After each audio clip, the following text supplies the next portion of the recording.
हम जहां खड़े होते हैं लाइन वहीं से शुरू होती है। ये अमिताभ बच्चन के किसी फिल्म का महज एक डायलॉग ही नहीं, बल्कि उन्होंने अपने कार्यक्षेत्र में इसे अक्सर साबित भी किया है। अमित जी, बहुत बहुत स्वागत है आपका इंडिया टीवी पर। नमस्कार, धन्यवाद आपका जोयता जी।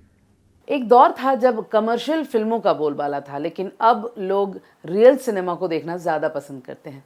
ऐसे में क्या कहेंगे? देखिए, ऐसा कहना कि पहले कमर्शियल ज़्यादा होती थी और जिसे कहते हैं रियल सिनेमा, आपने अभी कहा, वो नहीं था, ये गलत है। पहले भी रियल सिनेमा बनती थी, बहुत सारी निर्देशक और कलाकार उसमें उन्होंने अपनी कला का प्रदर्शन किया है और बहुत ही प्रचलित हुए, न केवल अपने देश में बल्कि विदेशों में भी। ऐसा मानना कि रियल सिनेमा पहले नहीं बनता था। सिनेमा सिनेमा होता है, वो रियल हो कमर्शियल हो ये अलग बात है, लेकिन सिनेमा सिनेमा होता है। उसको एक श्रेणी दे देना ये मैं ठीक नहीं समझता।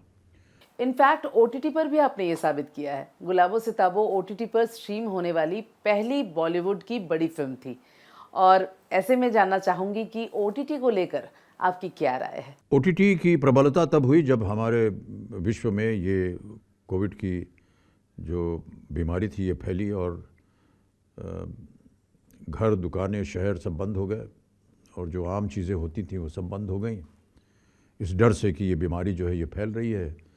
और उसी समय ऐसे लगा कि घर बैठे बैठे भी अगर आप तस्वीर देखना चाहें तो देख सकते हैं।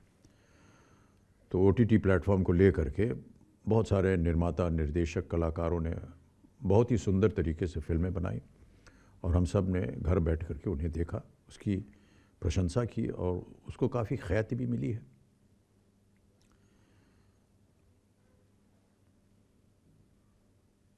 इस तरह की फिल्में अगर बनती रहें तो हमें कोई इसके इतराज़ नहीं है। थिएटर में जाने का भी अवसर मिलता है और घर पे बैठकर देखने का भी अवसर मिलता है। क्या ज़्यादा अच्छा है, क्या ज़्यादा बेहतर है, ये कहना मुश्किल होगा, लेकिन हमें इस बात की खुशी है कि थिएटर में भी लोग जा रहे हैं और घर पे बैठे बैठे ओटीटी फिल्में भी देख रहे हैं। जो काम पहले मिलता था उससे कहीं ज़्यादा बढ़ गया है, तो ये हम सब के लिए बहुत अच्छी बात है। चाहे वो वर्कर्स हों जो काम करते हैं, चाहे वो एक्टर्स हों, ऐसे कलाकार जिनको शायद जो दूसरा कमर्शियल सिनेमा जिसके बारे में आप बात कर रही थी उसमें काम मिलता हो। और अब आपने देखा होगा कि छोटे से छोटे शहरों से भी कलाकार निकल कर आ रहे हैं बाहर और इतना अद्भुत काम हो रहा है उनका जिसकी हम कामना भी नहीं कर सकते थे। और ये हमारे इस फिल्म इंडस्ट्री के लिए, सिनेमा के लिए बहुत अच्छी बात है। नए कलाकार, नए निर्देशक, नए निर्माता, काम करने के तरीके बदल रहे हैं, इक्विपमेंट बदल रहा है और बहुत से लोग हैं उन सबको दोबारा काम मिल गया है। ये बहुत अच्छी बात है। तो हम चाहेंगे कि दोनों तरह की फिल्में बनती रहें। और आपने पूछा था कि कभी वेब सीरीज़ में काम, यदि हमसे कोई पूछेगा उसमें काम करने के लिए तो हम उसे सुनेंगे और अपना उत्तर देंगे। झुंड लोगों को काफ़ी पसंद आ रही है। ऐसे में विजय बारसे का किरदार निभाना आपके लिए कितना चैलेंजिंग रहा, और आप उनके व्यक्तित्व से कितना प्रभावित हुए? प्रभावित कहना सही है क्योंकि ये एक आम काम नहीं होता है। बरसे जी ने देखा कि जो गली कूचे में जो बच्चे रहते हैं, जिन्हें जीवन में आगे बढ़ने का अवसर नहीं दिया गया है, गरीब हैं और ऐसे वातावरण में रहते हैं जहाँ से उनकी ओर कभी भी समाज का या देश का जो है वो ध्यान ज़्यादा जाता नहीं, लेकिन उनके अंदर भी बहुत सारी खूबियाँ होती हैं। हर इंसान में एक खूबी होती है। तो ये बरसी जी ने देखा कि ये जो बच्चे हैं जो कि ये वंचित हैं ऐसे वातावरण में जहाँ कि उनके लिए कुछ हम कर सकें या वो ऐसा कुछ उनके जीवन में आ सके जिससे वो अपनी खूबी दिखा सकें, ये ढूंढना, इसे परखना, ये बहुत बड़ी बात थी। और उनको लगा कि जब उन्होंने देखा उनको कि वो किस तरह घूमते फिरते हैं और अपने मनमौजी में अपना खेलते रहते, तो उनको लगा कि इनके साथ यदि एक फुटबॉल खेल को बढ़ावा दिया जाए, उनको फुटबॉल खेलना सिखाया जाए, तो एक टूर्नामेंट होता है देश विदेश में, इंटरनेशनल स्लम फुटबॉल का, जहाँ पर प्रत्येक देश से लोग अपनी अपनी टीम भेजते हैं। ये एक इंटरनेशनल टूर्नामेंट होता है, शायद ब्राज़ील में होती है ये टूर्नामेंट।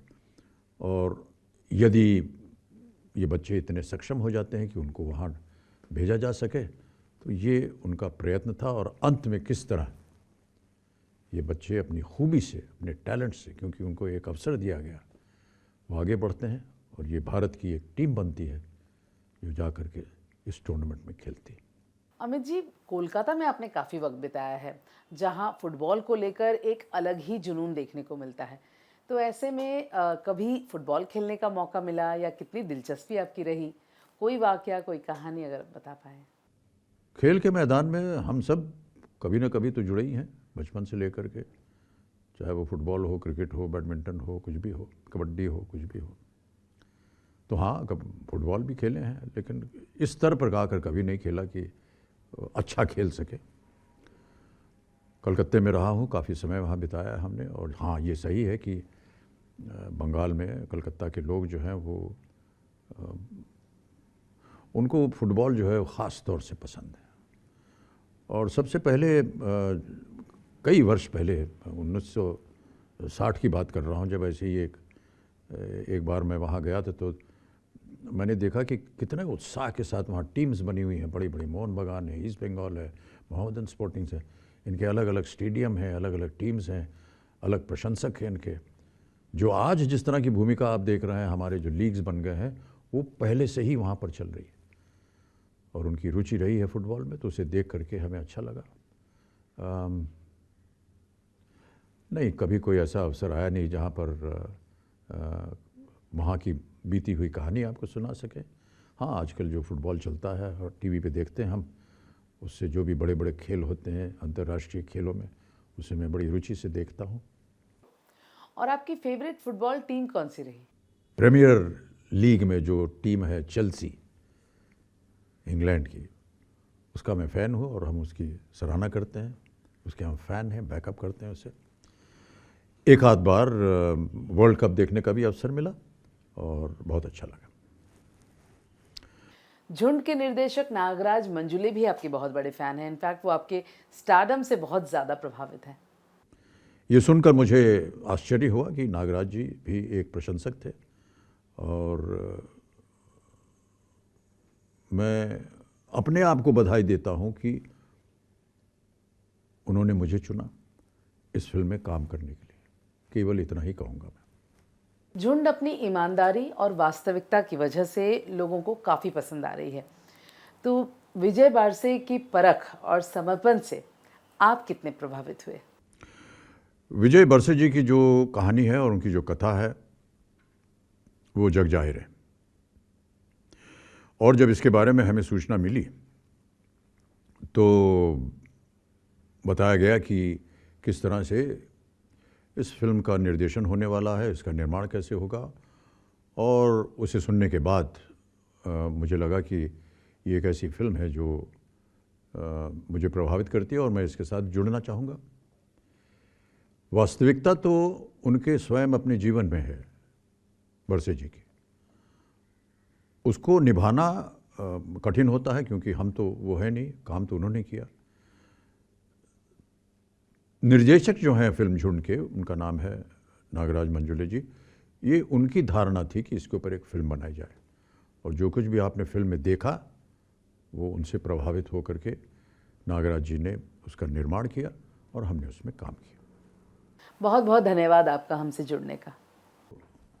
नमस्कार, धन्यवाद आपका, जयता जी।